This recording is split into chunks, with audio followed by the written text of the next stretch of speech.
Thank you very much. Shri Pratap Rao Jadhav जी।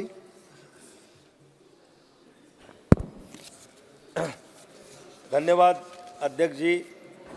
मैं अपनी Shiv Sena party की तरफ से महामहिम राष्ट्रपति जी के अभिभाषण का स्वागत करता हूं और धन्यवाद प्रस्ताव का समर्थन भी करता हूं।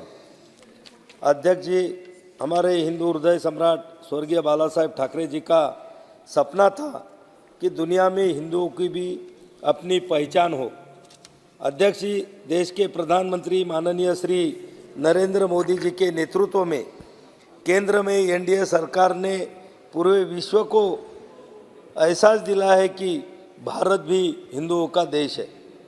अध्यक्ष जी, मोदी जी के नेतृत्व में एनडीए सरकार बड़े बड़े फैसलों के लिए जानी जाती है, जैसे कि नोटबंदी का फैसला हो, जीएसटी लागू करने का फैसला हो, 3 तलाक कानून करने का फैसला हो, सर्जिकल स्ट्राइक हो, जम्मू कश्मीर से अनुच्छेद 370 को खत्म करना हो और उज्ज्वला योजना हो या किसान सम्मान निधि योजना हो, आयुष्मान भारत योजना और अयोध्या में भगवान श्री राम जी के मंदिर का निर्माण हो, ये सब फैसले अपने आप में अभूतपूर्व ऐसे फैसले इस हमारे एनडीए सरकार ने मोदी जी के नेतृत्व में लिए हैं।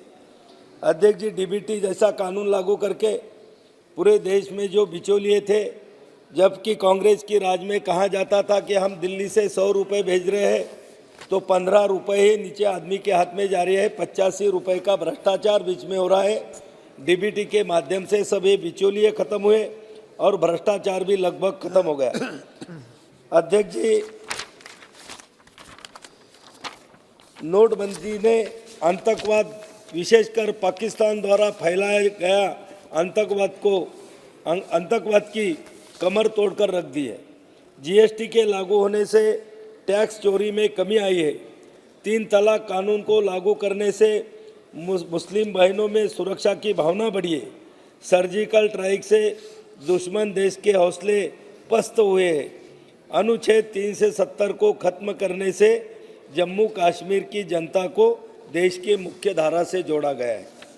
अध्यक्ष जी, देश में कुछ सालों पहले तक गांवों में केवल चूल्हों पर ही खाना बनाया जाता था, जिसके कारण महिलाओं के स्वास्थ्य पर विपरीत परिणाम पड़ता था। इस समस्या से मुक्ति पाने के लिए केंद्र सरकार ने प्रधानमंत्री उज्ज्वला योजना की शुरुआत की और ये योजना गरीब परिवार को मुफ्त में रसोई गैस उपलब्ध कराती है। आज ग्रामीण और शहरी दोनों इलाकों में रहने वाले गरीब परिवारों की बहनें, लगभग 10 करोड़ लोगों को इसका फायदा मिला है। अध्यक्ष जी, मोदी जी के नेतृत्व में एनडीए सरकार ने किसान सम्मान निधि योजना का 1 दिसंबर 2018 को लागू किया। इस योजना के तहत खेती करने लायक जमीन रखने वाले किसानों को 6,000 रुपये हर साल दिया जाता है। यह राशि 4 महीने में 3 किस्त के रूप में किसानों के बैंक अकाउंट में डाली जाती है। इस योजना का उद्देश्य किसानों की वित्तीय जरूरतों को पूरा करना है। यह योजना किसानों के लिए वरदान साबित हुई है। अध्यक्ष जी, इसके अलावा एनडीए सरकार ने पीएम गरीब कल्याण योजना, पीएम आवास योजना, हर घर जल योजना, डिजिटल इंडिया, स्मार्ट सिटी और नमामि गंगे जैसे योजना की भी सौगात देशवासियों को दी है। प्रधानमंत्री ने स्वच्छ भारत मिशन और आत्मनिर्भर भारत अभियान को मजबूती दी। उन्होंने गरीबों को फ्री राशन देने का भी फैसला किया। इसके अलावा उन्होंने वंदे भारत ट्रेन और नए संसद भवन की सौगात भी इस देश को दी है। महोदय, मोदी जी के नेतृत्व में एनडीए सरकार ने पिछले कुछ वर्षों में मेक इन इंडिया कार्यक्रम के तहत कई नीतिगत पहल की है। अध्यक्ष जी, मेरे पार्टी का समय 12 मिनट से ज़्यादा है और पहले वक्ता जो बोले हैं तो सिर्फ 2 मिनट ही बोले। आज शॉर्ट ऑफ टाइम, तो जरा जल्दी कंक्लूड कीजिए। 2-3 मिनट में खत्म कंक्लूड कीजिए। आत्मनिर्भरता को बढ़ावा देने के लिए रक्षा उपकरणों में स्वदेशी डिजाइन, विकास और निर्माण को प्रोत्साहित करने के लिए सुधार लाए। आज देश में रक्षा उपकरणों का उत्पादन हो रहा है और भारत को निर्यात के लिए ऑर्डर्स भी मिल रहे। पहले हम हथियारों के लिए विदेशों पर निर्भर होते थे, लेकिन आज हम रक्षा क्षेत्र में आत्मनिर्भर हो रहे हैं। अध्यक्ष जी, आज विश्व की बड़ी बड़ी अर्थव्यवस्थाएं महंगाई से जूझ रही है, लेकिन मोदी जी की नीतियों की वजह से भारत में औसत मुद्रास्फीति दर विश्व में सबसे कम है। अध्यक्ष जी, नरेंद्र मोदी जी जब प्रधानमंत्री बने तब भारत की जीडीपी 112 लाख करोड़ रुपए के आसपास थी। आज भारत की जीडीपी 272 लाख करोड़ रुपए यानी दुगने से भी ज़्यादा यहाँ पर बढ़ी है और भारत दुनिया की 5वीं सबसे बड़ी अर्थव्यवस्था बनी है। प्रधानमंत्री ने 2025 तक भारत की जीडीपी $5 ट्रिलियन तक पहुंचाने का टारगेट रखा है और मुझे आशा है कि मोदी जी के नेतृत्व में यह अवश्य पूरा हो जाएगा। अध्यक्ष जी, प्रधानमंत्री मोदी जी ने मेक इन इंडिया का नारा लेकर आए थे और इसका मकसद था दुनिया में भारत की बनी चीज़ों को भेजना। बीते 10 सालों में एक्सपोर्ट करीब दो गुना हुआ है। 2022-23 में भारत ने 6 लाख करोड़ रुपए से ज़्यादा का सामान एक्सपोर्ट किया था, जबकि 2014 में सिर्फ 19 लाख करोड़ का एक्सपोर्ट हुआ था। पिछले दशक में 16 एम्स और 315 मेडिकल कॉलेज स्थापित किए गए और 157 नर्सिंग कॉलेज स्थापित किए जा रहे हैं।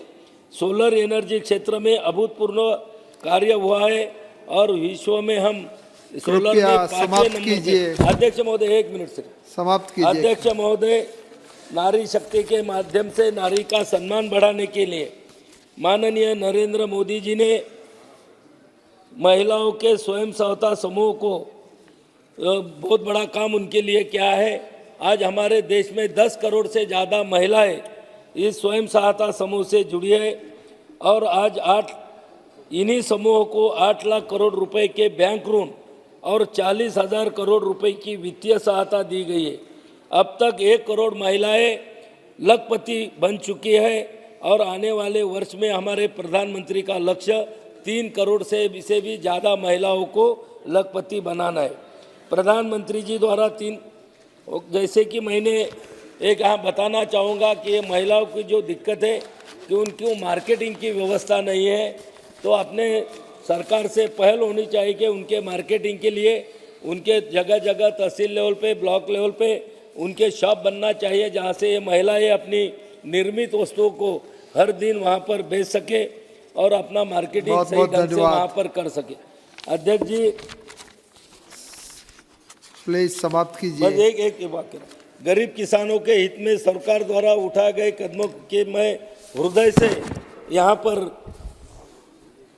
सराहना करता हूँ। अध्यक्ष जी, लेकिन मैं एक बात कहना चाहूँगा कि जो मेरे महाराष्ट्र में विशेष करके हमारे विदर्भ और मेरे बुल्ढाना जिला कॉन्स्टिट्यूंसी में सोयाबीन और कपास के दाम बहुत ही नीचे वो आ गए हैं कि कपास के निर्यात को उठाना चाहिए। और ये जो सोपा है, सोयाबीन प्रोसेसिंग एसोसिएशन, इन्होंने सरकार को पत्र लिखकर NCDS को ख़त्म किया था कि जिसका फ़ायदा प्रोसेसिंग यूनिट को हो रहा है और उसका नुकसान हमारे सोयाबीन उत्पादक किसानों को हो रहा है। तो ये NCDS भी तुरंत चालू करना चाहिए और कपास पर जो निर्यात बंदी है उसको भी आपका बहुत बहुत चाहिए। धन्यवाद। Thank you. Shri NK Premchandran ji. Thank you, Mr. Chairman, sir.